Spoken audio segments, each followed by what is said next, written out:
Herkese merhabalar. Bugün sizler için iki farklı karamel sos tarifi hazırladım. Üstelik bu tarifte krema kullanmıyoruz. Dilerseniz su ile, dilerseniz de süt ile hazırlayabileceğiniz tam kıvamında az maliyetli bir karamel sos tarifi oluyor.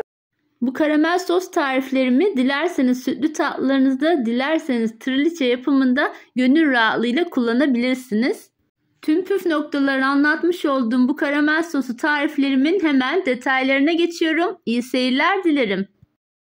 İlk olarak süt ile hazırlamış olduğum karamel sosumun tarifini veriyorum. Şöyle 1 su bardağı ortam sıcaklığındaki sütün içerisine 1 silme yemek kaşığı buğday nişastası koyarak güzelce karıştırıyorum ve bunu bir kenarda hazır bir şekilde bekletiyorum.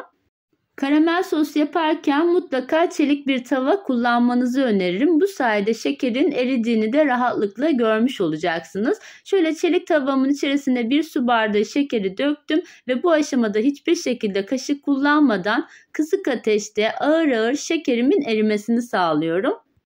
Ocağınızın altını açmadan kısık ateşte sabırla şekeri eritmeye devam edelim.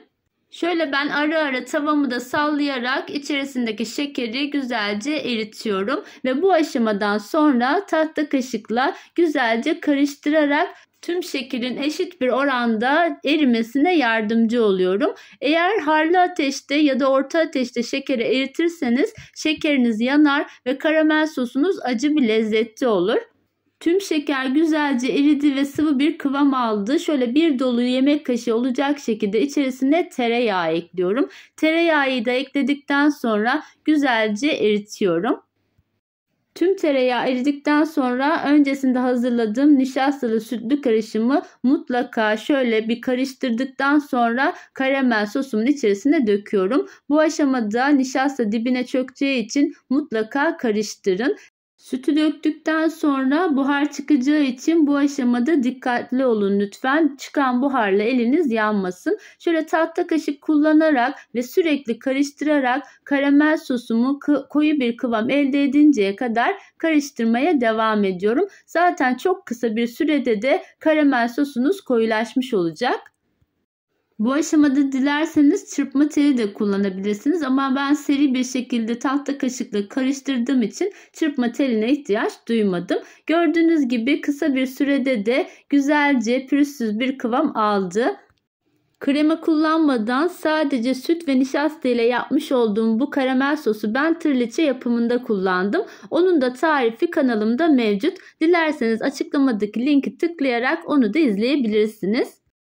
Şimdi de sizlerle su ile hazırladığım karamel sosumu paylaşmak istiyorum. Yine uygun bir tavayı ocağımın üzerine aldım ve altını kısık ateşte açtım. Şöyle 1 su bardağından 2 parmak eksik olacak şekilde toz şekerimi tavamın içerisine döküyorum. Her yerine eşit oranda dökmeye özen gösterin.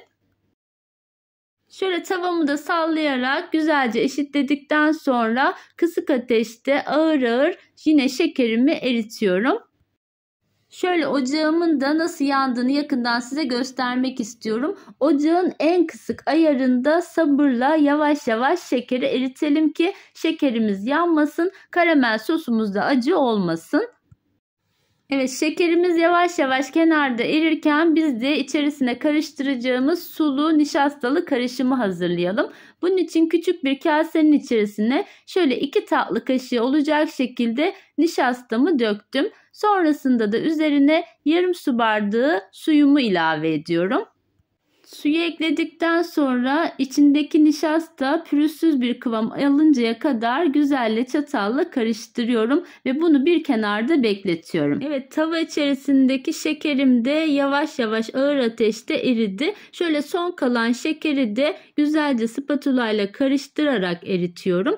Bu aşamada karıştırarak tüm şekerin güzelce erimesi önemli. İçerisinde herhangi bir şeker karıntısı kalmamalı. Şöyle akışkan bir kıvam elde etmelisiniz. Ara ara tavayı da sallayarak şekeri tamamen erittikten sonra bu aşamada üzerine 1 su bardağı soğuk suyumu döküyorum.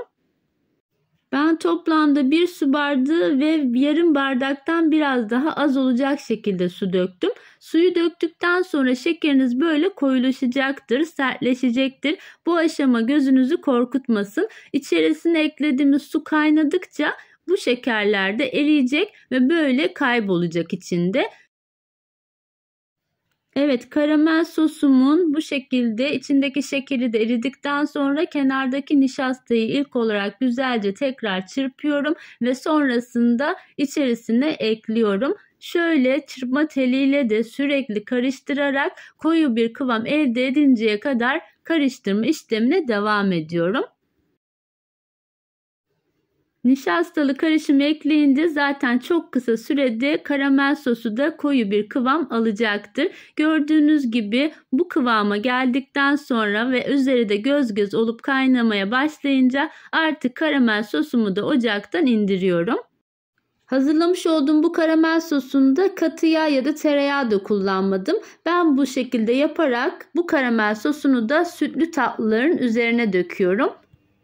Evet, bugün sizlere krema kullanmadan 2 farklı şekilde karamel sos nasıl hazırlanır sunmak istedim. Umarım bu tariflerim sizlerin de hoşunuza gitmiştir.